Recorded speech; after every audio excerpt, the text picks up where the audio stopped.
317 milliards de dollars. C'est le chiffre officiel que le Fonds monétaire international attribue au PIB algérien pour l'année 2026. 317 milliards, soit davantage que ce que produit le Portugal en un an, davantage que la Roumanie, davantage même que 12 nations européennes additionnées les unes aux autres. Et pour la toute première fois depuis que l'Algérie a arraché son indépendance, le pays enjambe le cap symbolique des 300 milliards. Les rédactions algériennes pavoisent, les hommes au pouvoir agitent ce chiffre comme un trophée. Et dans les salons de la diaspora, on le partage en boucle, avec la main sur le cœur.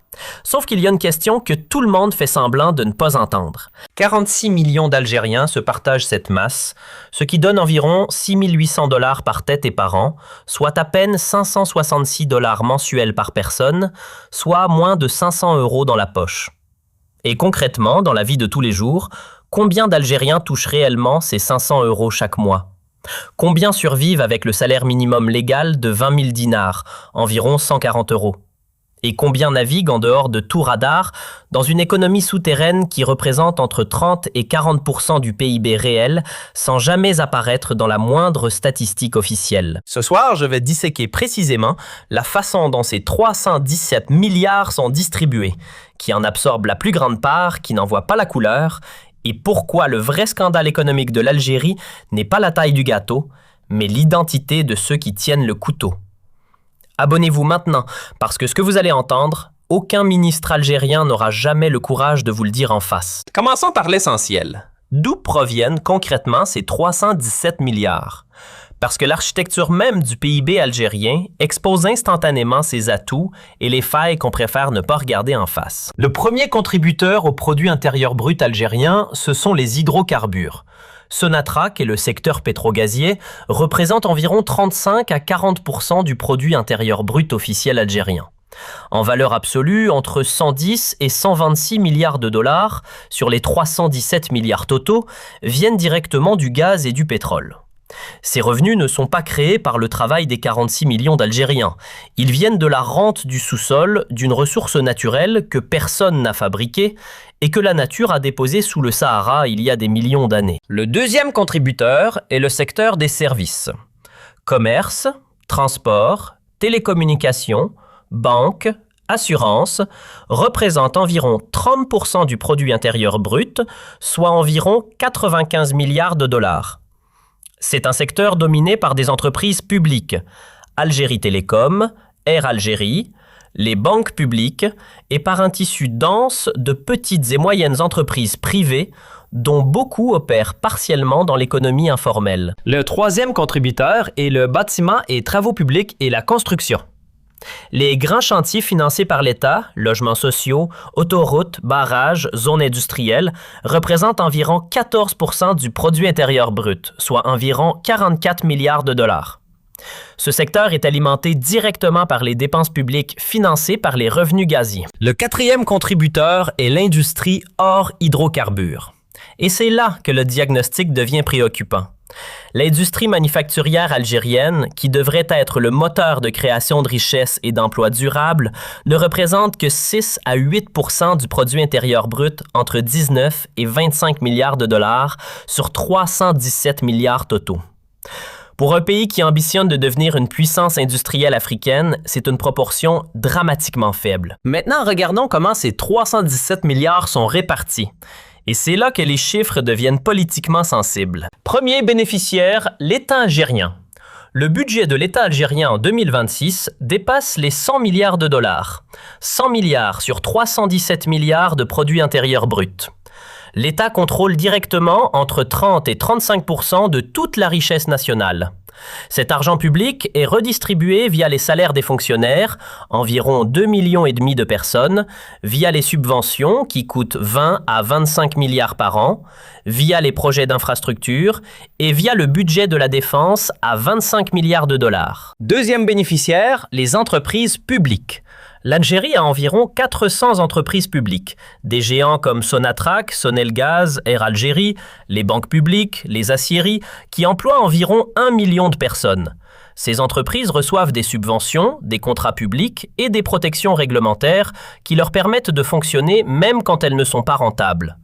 En valeur, les transferts de l'État vers les entreprises publiques représentent entre 15 et 20 milliards de dollars par an. Troisième bénéficiaire, la classe des importateurs et des intermédiaires. L'Algérie importe chaque année entre 45 et 55 milliards de dollars de marchandises. Alimentation, médicaments, équipements industriels, produits manufacturés. Chaque licence d'importation, chaque quota, chaque accès aux devises étrangères pour payer les importations, tout cela est contrôlé par l'administration algérienne. Cette position de contrôle crée une classe d'importateurs et d'intermédiaires qui s'enrichissent non pas en produisant de la valeur, mais en contrôlant l'accès au marché et aux devises. Ces importateurs, souvent proches des réseaux de pouvoir, encaissent des marges importantes sur chaque transaction. Un médicament acheté 10 $ en Europe est revendu 100 dinars en Algérie après conversion au taux officiel. Une machine industrielle importée à 100 000 € génère des commissions d'intermédiaires qui peuvent atteindre 20 à 30 %.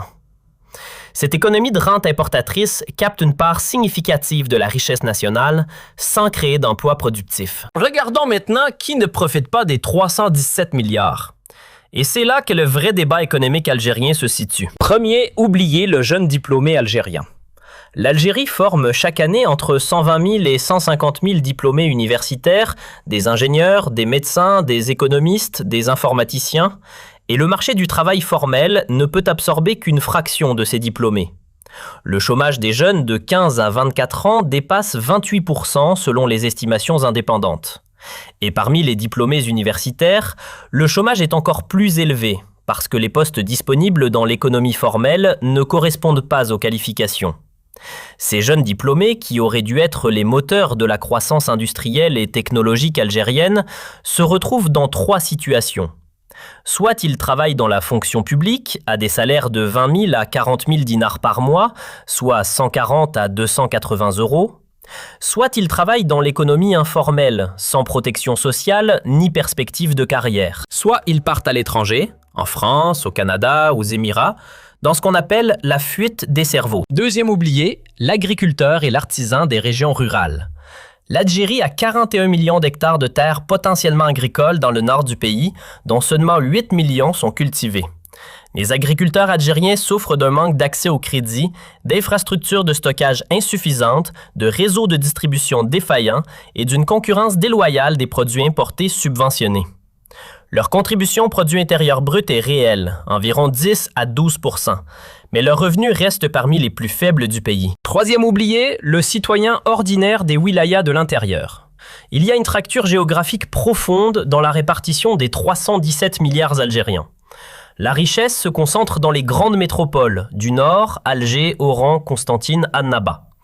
Pendant que les wilayas des hauts plateaux et du Grand Sud restent sous-développés malgré leur richesse naturelle. Un habitant de Tamanrasset ou de Tindouf vit dans une des régions les plus riches du monde en ressources naturelles, mais avec un niveau de services publics, d'infrastructures et d'opportunités économiques bien inférieur à celui d'un habitant d'Alger. Il y a trois paradoxes absolus que vous devez comprendre pour saisir la vraie nature de l'économie des 317 milliards. Premier paradoxe. L'Algérie est un pays riche avec une population pauvre en comparaison avec ses richesses. 6 800 $ de produit intérieur brut par habitant, c'est plus que le Maroc à 4 400 $, plus que la Tunisie à 4 000 $, plus que l'Égypte à 3 800 $. Mais c'est 3 fois moins que la Turquie à 20 000 $, 5 fois moins que l'Arabie saoudite à 32 000 $ et 10 fois moins que les Émirats arabes unis à 70 000 $.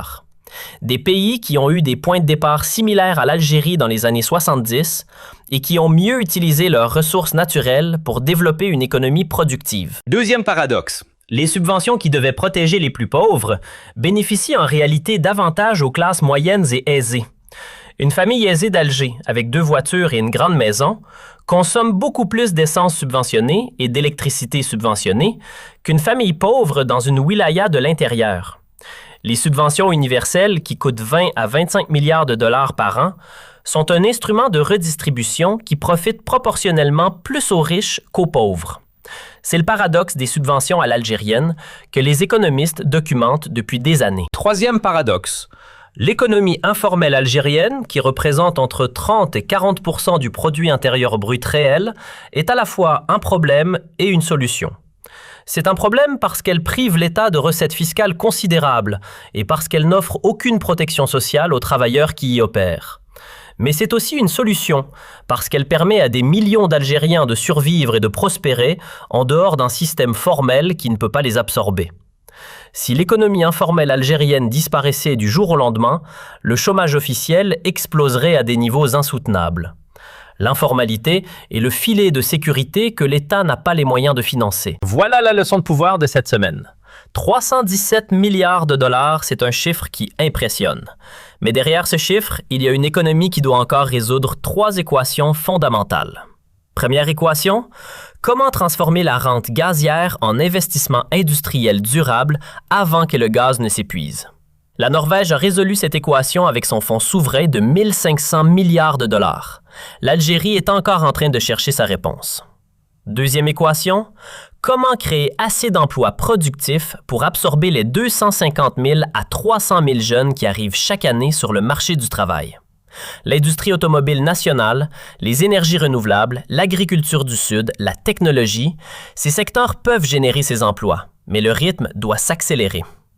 Troisième équation, comment réduire la fracture entre une économie formelle qui profite aux connectés et une économie informelle qui fait vivre les oubliés? La réponse passe par une réforme fiscale, une simplification administrative et un accès au crédit pour les entrepreneurs de l'économie informelle. Tebboune a 317 milliards de dollars entre les mains. La question n'est pas la taille du gâteau, c'est comment il est découpé et pour qui. La prochaine vidéo va vous expliquer comment Mobil est en train de négocier le plus grand accord pétrolier de l'histoire algérienne et ce que l'Algérie va exiger en échange. Abonnez-vous, vous ne voulez pas rater ça.